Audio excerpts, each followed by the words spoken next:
আসসালামু আলাইকুম রহমতুল্লাহ। আজকে আমরা শিখব বন্ড প্রাইসিং ফর্মুলা। আপনারা চিন্তা করতে পারেন যে বন্ড প্রাইসিং ফর্মুলাটা কেন শেখা দরকার। আসলে অনেকে জানেন না আবার বন্ড কী জিনিস। তো একটু আলোচনা করার আগে একটু বিষয়টা বুঝে রাখি। আমরা যে বড় বড় আর্থিক প্রতিষ্ঠান, বড় বড় শিল্প প্রতিষ্ঠানগুলো আমরা দেখি, এরা কিন্তু মার্কেটে জনগণের টাকা নিয়ে কিন্তু এরা ব্যবসা করে থাকে। তো জনগণের টাকা কীভাবে নেয়? জনগণের টাকা এভাবে নেয়, ওরা শেয়ার মার্কেটে অথবা অন্য কোনো ব্যাংক, অন্য কোনো প্রতিষ্ঠানের মাধ্যমে এরা কিন্তু কিছু কাগজ ছাড় করে। কী কাগজগুলো? এই কাগজগুলোকে বলে ঋণপত্র। আপনি ব্যাংকে এফডিআর করতে গেলে আপনি ব্যাংকে টাকা দিয়ে আসেন, কিন্তু আপনাকে একটা কাগজ মাত্র দেয় 3 লাখ টাকা, 5 লাখ টাকা, এবং বলে যে প্রতি মাসে বা প্রতি বছরে আপনি এই পরিমাণে টাকা পাবেন। এই যে কাগজটা, এই কাগজটা যেমন ঋণপত্র বলে, এরকম বন্ড হচ্ছে এক ধরনের ঋণপত্র বা একটা কাগজ। এই কাগজের মধ্যে আপনাকে লেখা থাকে যে এই যে আপনি 5 লাখ টাকা আমাকে দিলেন, এটা 5 লাখ টাকা দামের একটা কাগজ বা বন্ড একটা চুক্তি বা একটা ঋণপত্র চুক্তি। এর মাধ্যমে আমি আপনাকে প্রতি বছর এত এত করে টাকা দেব, এবং যখন মেয়াদ শেষ হয়ে যাবে 5 বছর পরে আপনাকে আপনার যে 5 লক্ষ টাকার যে কাগজটা, আপনি কাগজটা আমাকে দিয়ে দিবেন, আমি আপনাকে বিনিময়ে আপনার সেই যে 5 লক্ষ টাকা আমি আপনাকে দিয়ে দিব। এই যে আপনার টাকাটা নিয়ে সে 5 বছর কী করলো, ব্যবসা করলো, এবং আপনি যখন আপনাকে মেয়াদ শেষ হলো তখন আপনাকে ফেরত দিল এই যে কাগজটা, এটি হচ্ছে বন্ড। এখন এই বন্ডের প্রাইসটা কীভাবে হয়?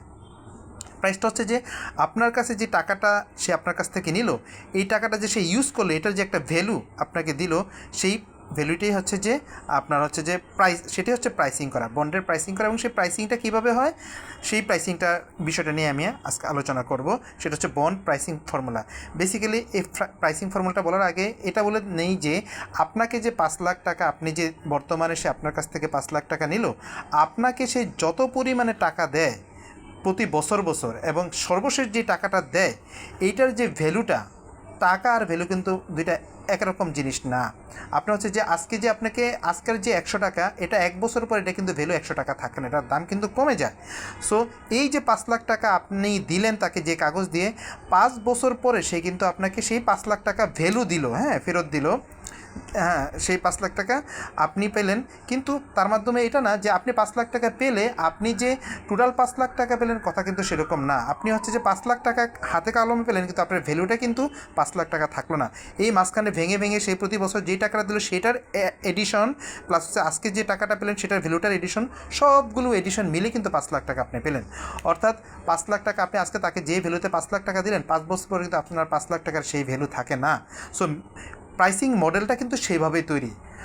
এটা আমাদের বুঝতে অনেকের কষ্ট হলো। আবার জিনিসটা আমি সহজ করে বলি, আজকে আপনি যে 5 লাখ টাকা কোম্পানিকে দিলেন বন্ডের মাধ্যমে, 5 বছর পরে সে কোম্পানি যখন আপনাকে 5 লাখ টাকা ফেরত দিবে, সেইটা কিন্তু সেই ভ্যালুটা ক্যারি করে না।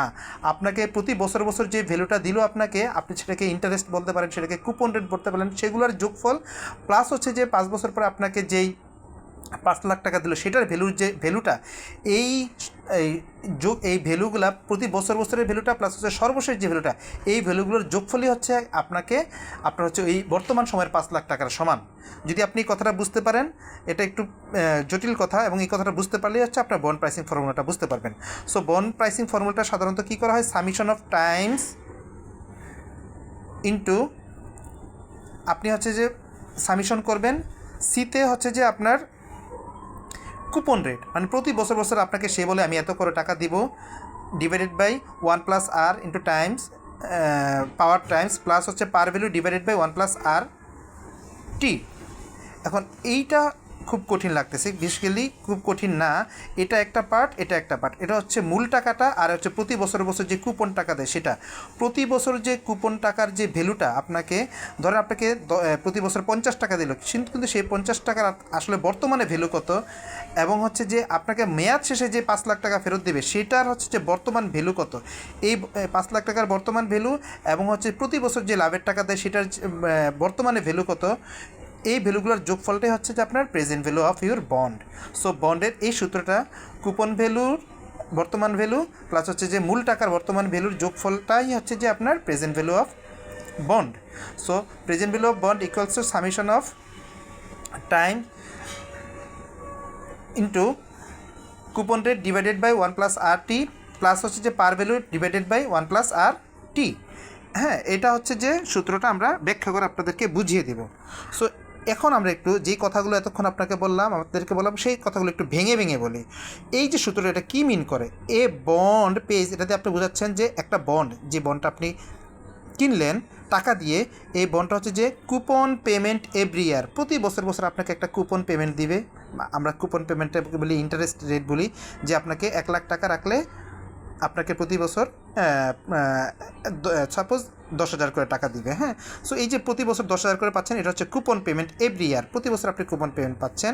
আরেকটা কী পাচ্ছেন, এই যে অংশটা যেটা ভেঙে বললাম, par value, face value at the end of the maturity. Face ভ্যালুটা কি, আপনি যদি 5,00,000 টাকা আপনি বন্ড কিনলেন, 5,00,000 টাকা 5 বছর পর আপনাকে 5,00,000 টাকা ফেরত দিবে, কিন্তু সেটা কি তখন 5,00,000 টাকা ভ্যালু থাকে? বর্তমান রেটে আসলে 5,00,000 টাকা ভ্যালু থাকে না, সেটা হয়তো আপনার 4.5 লাখ টাকা অথবা আপনার সেটা 4.25 লাখ টাকা এরকম একটা ভ্যালুতে এসে দাঁড়ায়। সো আপনার ইন্টারেস্ট রেটগুলো যোগ করতে করতে যেটা সেটা প্লাস হচ্ছে যে 5,00,000 টাকার 5 বছর পরের যে ভ্যালুটা সেটা বর্তমান ভ্যালু, এই দুইটা যোগ করলে আপনার প্রেজেন্ট ভ্যালু অফ বন্ড আপনার এসে দাঁড়াচ্ছে। সো এই সূত্রটা দিয়ে আমরা দুইটা জিনিস বুঝতে পারলাম, যে কুপন যে অ্যামাউন্টটা দিচ্ছে সেটার বর্তমান ভ্যালুটা, আর হচ্ছে যে টোটাল যে অ্যামাউন্টটা প্রিন্সিপাল অ্যামাউন্টটা সেটার বর্তমান ভ্যালুটা, এই দুইটার যোগফল হচ্ছে যে আপনার বন্ড পে করছে। 2 নম্বর আমরা কী জিনিসটা জানি, so what is today's price of all coupons and bonds value. তাহলে কুপন আর বন্ডের বর্তমান ভ্যালু কী? Actually we want to know, এই যে সূত্রটা দিয়ে আমরা কী জানতে চাই, coupons what will be given every year those coupons present value. তাহলে কুপনটা প্রতি বছর বছর যে ইন্টারেস্ট রেটটা দেয় এই সূত্রের মাধ্যমে, সেটার বর্তমান ভ্যালু কী, মানে আপনাকে যে 50 টাকা দিচ্ছে বা 5,000 টাকা দিচ্ছে ইন্টারেস্ট হিসাবে, সেটার বর্তমান ভ্যালুটা কি, এই সূত্রের মাধ্যমে আমরা সেটা জানতে চাই এই প্রথম অংশটার মাধ্যমে। দ্বিতীয় অংশটার মাধ্যমে আমরা জানতে চাই বন্ড ভ্যালু, তার মানে এই যে 5,00,000 টাকার যে বন্ডটা আপনি কিনলেন সেটার বর্তমান, what will be return its maturity that's present value. ম্যাচুরিটিতে সে যেই টাকাটা দিচ্ছে আমাকে, আবার 5,00,000 টাকা দিচ্ছে, কিন্তু অ্যাকচুয়ালি 5 বছর পরে কি সেই ভ্যালুটা থাকে? বর্তমানে সেটার ভ্যালুটা কত? অবশ্যই সেটা কমে যায়, তো সেটা হচ্ছে প্রেজেন্ট ভ্যালুটা। এই সূত্রটা দিয়ে আমরা সেটা বলতে চাই যে আমাদের কুপনের বর্তমান ভ্যালু কত, এবং হচ্ছে যে 5 বছর পরে আমাকে যে প্রিন্সিপালটা বা যে বন্ডের ভ্যালুটা রিটার্ন দিবে সেটার বর্তমান ভ্যালু কত, এটার মাধ্যমে, এই সূত্রটার মাধ্যমে আমরা এটা জানতে চাই। তাহলে এই যে সূত্রটা আছে সেটাকে যদি আমরা একটু ভেঙে ভেঙে লিখি, আমরা PV দেখেছি, এটা হচ্ছে present value of bond, price of the bond today, what should will pay to buy the bond. আপনি আজকে বন্ড কিনতে গেলে গিয়ে যে টাকাটা দিচ্ছেন এটা হচ্ছে প্রাইস অফ দ্য বন্ড, এই যে প্রাইস অফ দ্য বন্ড এটা আপনি দিচ্ছেন। তাহলে এটা কী দ্বারা, এটা হচ্ছে কুপনের ভ্যালু, আর হচ্ছে যে 5 বছর পরে যে প্রতি বছর বছর কুপন ভ্যালু, আর হচ্ছে আপনার হচ্ছে যে 5 বছর পরে আপনার ভ্যালুটা। সো সিতে হচ্ছে যে কুপন পেমেন্ট পার ইয়ার, এটাকে অনেকে ইন্টারেস্ট বলতে পারেন, interest the bond gives us every year, প্রতি বছর যে ইন্টারেস্ট আমাকে দেয়। T market discount rate, current rate used for the discount, আমরা বলি যে 10%, 12%, 8%, 9%, এরকম আমরা অনেক কিছু শুনে থাকি, সেটা হচ্ছে যে মার্কেট ডিসকাউন্ট রেট। আর টি হচ্ছে যে total number of the year, maturity year যেটাকে আমরা বলি, হ্যাঁ ম্যাচুরিটি ইয়ার এখানে লেখা আছে। ম্যাচুরিটি ইয়ার হচ্ছে যে যেটা বলে যে 5 বছর বা 8 বছর বা 3 বছর পরে, সেটা আমি আপনার কাছে ব্যাক করে নিয়ে আসবো। আর এমটা হচ্ছে যে সামিশন হচ্ছে যে প্রত্যেক বছর বছর যে কুপনগুলো দিচ্ছে সেটার বর্তমান রেটটাকে সামিশন করবো, এবং বছর শেষে যে আপনাকে মূল প্রিন্সিপালটা পাচ্ছেন সেটার বর্তমান ভ্যালুটা আমরা কী করব, যোগ করব। তাহলে হচ্ছে যোগ করলে আমার present value of the bond বের হয়ে যাবে। আচ্ছা, এতক্ষণ আমরা থিওরিটিক্যাল অনেক কথাবার্তা বললাম, এবার আমরা একটা এক্সাম্পল দিয়ে দেখাবো যে আসলে কি ক্যালকুলেশন হয়। ধরেন আপনি 1,000 টাকার একটা বন্ড, আপনার কাছ থেকে একটা কোম্পানি বলো যে তোমাকে আমি 1,000 টাকার একটা বন্ড দিলাম, তুমি বিনিময়ে আমাকে 1,000 টাকা দাও, তোমাকে একটা কাগজ দিলাম, এবং বিনিময়ে তুমি কী পাবা, প্রতি বছর বছর তুমি 100 করে টাকা পাবা, তার মানে 10% রেট, ঠিক আছে। এবং বললো যে এটা তোমার সাথে এটা আমার কন্ট্রাক্ট হলো, এই বন্ডটা কন্ট্রাক্ট হলো 3 বছরের জন্য। সো 3 বছরের জন্য তুমি প্রতি বছর আমার কাছ থেকে কী নিবা, 100 করে টাকা নিবা 10% রেটে, এবং তোমাকে 3 বছর পরে তোমার 1,000 টাকা তুমি আবার ফেরত নিয়ে যাবা। সো এই যে বন্ডের যে এক্সাম্পলটা, আসলে সে কিন্তু কী বললো, সে 3 বছর পরে কিন্তু 1,000 টাকাই পেলো। আপনাদের মনে হতে পারে সে তো 1,000 টাকাই পাইছে, সে যেহেতু 1,000 টাকায় পাইছে তাহলে তো মনে হচ্ছে যে সে তো লাভবান হলো। আসলে লাভবান হলো এই যে 3 বছর যে সে যে ইউজ করলো, সে তার সেই ভ্যালুটা দিল, এবং 3 বছর পরে বর্তমান 1,000 টাকার ভ্যালু কিন্তু 1,000 টাকা থাকে না। সেটা যে থাকে না সেটা আমরা এখানে ক্যালকুলেশন করে দেখাবো, এবং থাকে না থাকার কারণে সে যতটুকু ভ্যালুটা কমে গেলো, সেই ভ্যালুটাই কিন্তু সে তাদেরকে ভেঙে ভেঙে প্রতি বছর বছর কিছু দিয়েছে, এবং বছর শেষে পুরোটা দিয়ে আপনাকে 1,000 টাকা পূর্ণ করে দিয়েছে। এটা আমি একটু করে দেখাচ্ছি, এইটাই হচ্ছে বন্ডের ভ্যালুটা, এইভাবেই ক্যালকুলেশন হয়। অর্থাৎ সে আপনাকে কতটুকু করে দিবে এবং সেইটাকে এই টাকার কতটুকু ভ্যালু ডেপ্রিসিয়েশন করার চিন্তা করেছে, সেই হিসেবে সে টাকাটার ভ্যালুটা সে আপনাকে দিচ্ছে, ডিসকাউন্টিং করেছে, ডিপ্রিসিয়েশনে ডিসকাউন্টিং করেছে। দেখেন এখানে হচ্ছে যে 100 টাকা, হ্যাঁ, প্রতি বছর 3 বছর সে কিন্তু 100 টাকা করে দিয়েছে এবং 3 বছরের শেষে সে 1000 টাকা দিয়েছে। এখন আমরা যে রেটটা আমরা বের করেছিলাম সেটা হচ্ছে যে এখানে বলছে 1 প্লাস আর টাইমস, হ্যাঁ, এটা দিয়ে এখন 3 বছর যেহেতু, হ্যাঁ, 100 টাকা, এটা আমরা 3বারে লিখবো। প্রথম বছরকে 1 দিব, দ্বিতীয় বছরকে 2 দিব, তৃতীয় বছরকে 3 দিব। এখানে 3 দিয়ে আমরা তাহলে 100 টাকার প্রথম বছরের যে ভ্যালুটা সেটা আমরা বের করবো। সে যদি 100 টাকা দিচ্ছে, সেই 100 টাকার আবার দ্বিতীয় বছরে কত ভ্যালু দাঁড়ায়, সেই 100 টাকা আবার 3 বছর পরে 100 টাকার ভ্যালু কত দাঁড়ায় সেগুলো আমরা যোগ করবো এবং 1000 টাকার 3 বছর পরে ভ্যালুটা কত দাঁড়ায় সেটা আমরা যোগ করবো।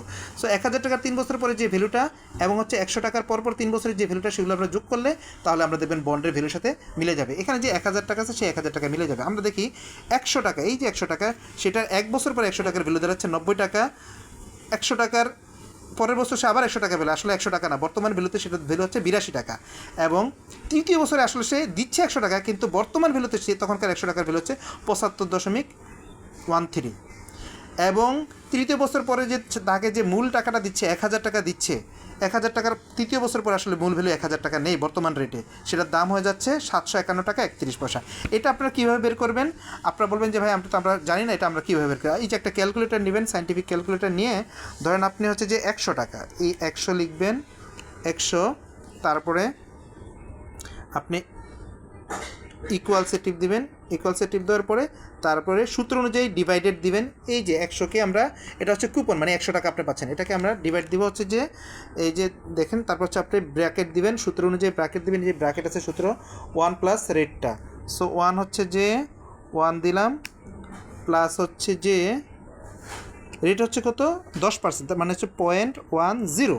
এই যে আমি এটাই লিখলাম। এখন আমি ব্র্যাকেটটা ক্লোজ করে দেবো, ব্র্যাকেটটা ক্লোজ, টু দি পাওয়ার, এই যে টু দি পাওয়ার, প্রথমবার যেহেতু 1 বছর পরে তাহলে আমি কী দেবো 1 দেবো, 1 দেব। এখন আমি রেজাল্টটা বের করবো, ইকুয়ালস দেখেন 90.90, তার মানে হচ্ছে 90.91। এই যে বর্তমানে 100 টাকা দেখছেন, 1 বছর পরে 100 টাকার ভ্যালু এসে দাঁড়ায় কত, এই যে কুপন রেট অনুযায়ী, সূত্র অনুযায়ী সেটা রেট দাঁড়ায় হচ্ছে যে আপনার 90 টাকা 91 পয়সা, মানে প্রায় 91 টাকার কাছাকাছি। আচ্ছা, তাহলে দ্বিতীয় বছর কত দাঁড়ায়?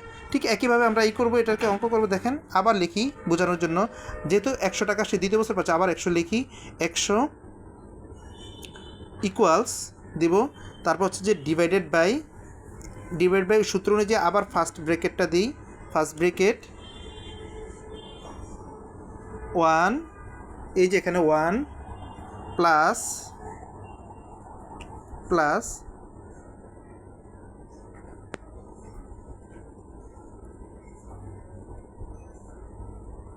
1 প্লাস আমরা হচ্ছে যে 0.10, যেহেতু 10%, তাই না, 10%। এবার ব্র্যাকেটটা ক্লোজ করে দিই, টু দি পাওয়ার, আমরা হচ্ছে যেহেতু 2 বছর,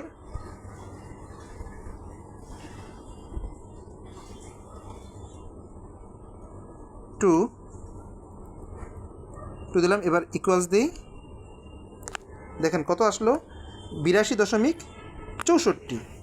এই যে দেখেন 82.64। সো আমরা দেখলাম কি পেলাম, আমরা পেলাম হচ্ছে যে 100 টাকার দ্বিতীয় বছরে এসে 100 টাকার ভ্যালু এসে দাঁড়াচ্ছে হচ্ছে আপনার 82 টাকা 64 পয়সা। সো আমরা এখন যেটা বুঝলাম যে আমাদের হচ্ছে যে 82.64। এভাবে যদি আপনি একইভাবে আপনি যদি তৃতীয় বছর 100 টাকার ভ্যালু দাঁড়াচ্ছে এটা 75.3, আপনি যদি করেন এভাবে একই ধরনের ভ্যালু বেরোবে। সো প্রতি বছর সে প্রিমিয়াম যেটা দিচ্ছে 100 টাকা, আসলে আপনাকে 100 টাকা দিচ্ছে না, বর্তমান ভ্যালুতে সেটার দাম হচ্ছে 90 টাকা। দ্বিতীয় বছর যে 100 টাকা দিচ্ছে প্রিমিয়াম, সেটা আসলে 100 টাকা দিচ্ছে না, বর্তমান ভ্যালুতে সেটার দাম 82 টাকা। তৃতীয় বছর যে 100 টাকা দিচ্ছে সেটা আসলে 100 টাকা দিচ্ছে না, বর্তমান ভ্যালুতে সেটার দাম হচ্ছে যে 75 টাকা।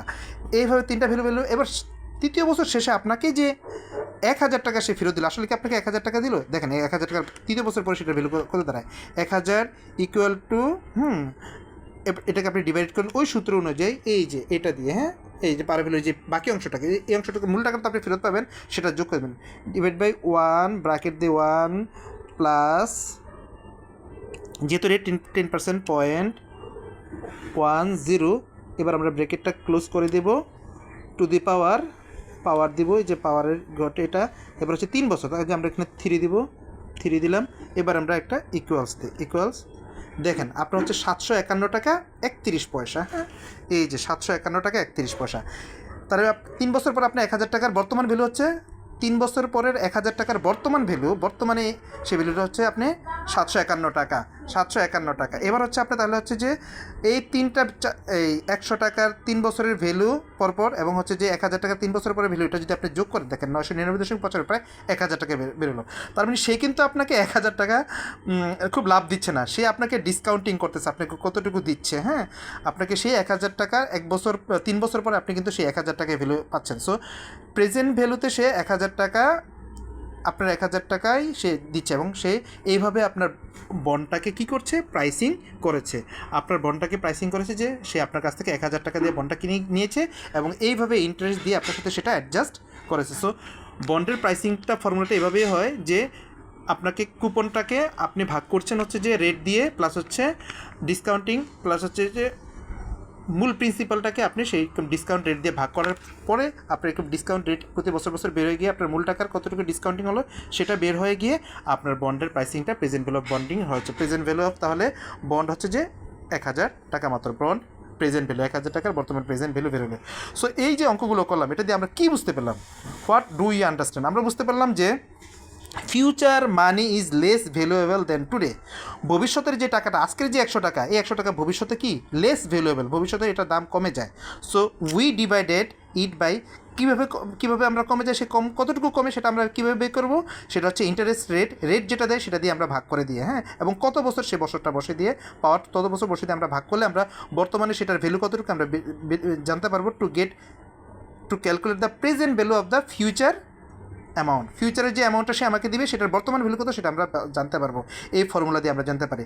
হোয়াট কল ডিসকাউন্টিং, এটাকে ডিসকাউন্টিংই বলা হয়। সেটা হচ্ছে পার ভ্যালুকে আমরা কী করব, প্রেজেন্ট ভ্যালু দিয়ে এবং টাইম দিয়ে সেটাকে ইন্টারেস্ট, প্রেজেন্ট ভ্যালু প্লাস হচ্ছে যে রেট, সেটাকে আমরা টাইমস দিয়ে কী করব, ভাগ করব। সো টুডেজ 1 টাকা যদি এভাবে আমরা বের করি, যদি আমরা তাহলে 1 টাকা যদি 10% রেটে, তাহলে কত দাঁড়ায়, এই যে 1 টাকাকে আমরা 1 টাকা হচ্ছে প্রিন্সিপাল প্লাস হচ্ছে ইন্টারেস্ট রেট, তাহলে 1 টাকা 10 পয়সা দিয়ে ভাগ করলে 0.909 মানে 91 পয়সা। 1 বছর পরে 10% রেটে 1 টাকার বর্তমান ভ্যালু এটা 91 পয়সা গিয়ে দাঁড়ায়। তার মানে হচ্ছে যে at the end of the 1 ইয়ার, 1 বছর পরে সেটা দাঁড়ায়। সো বন্ডের প্রাইসটা বেসিক্যালি বন্ড আপনাকে বেশি দেয় না, বরং হচ্ছে যে এইটার বর্তমানে ভ্যালু কত আপনার 1000 টাকা, সেটা সে 5 বছর পরে ভ্যালুটা যেহেতু কমে যায় সেটাকে অ্যাডজাস্ট করে মাত্র। বর্তমানে যে টাকাটা দিচ্ছে আপনাকে 5 বছর পরে সে যেহেতু ভ্যালুটা কমে যাচ্ছে, এই 1000 টাকাই রাখার জন্য সেটা সে প্রাইসিং করে ইন্টারেস্ট দিয়ে সেটাকে অ্যাডজাস্ট করছে মাত্র, এবং এই অ্যাডজাস্টমেন্টই হচ্ছে যে আমাদের বন্ড প্রাইসিং ফর্মুলাতে ইউজ করা হয়। আশা করি ইন ডিটেলসে ভেঙে আমরা সেটা এক্সপ্লেন করতে পারলাম।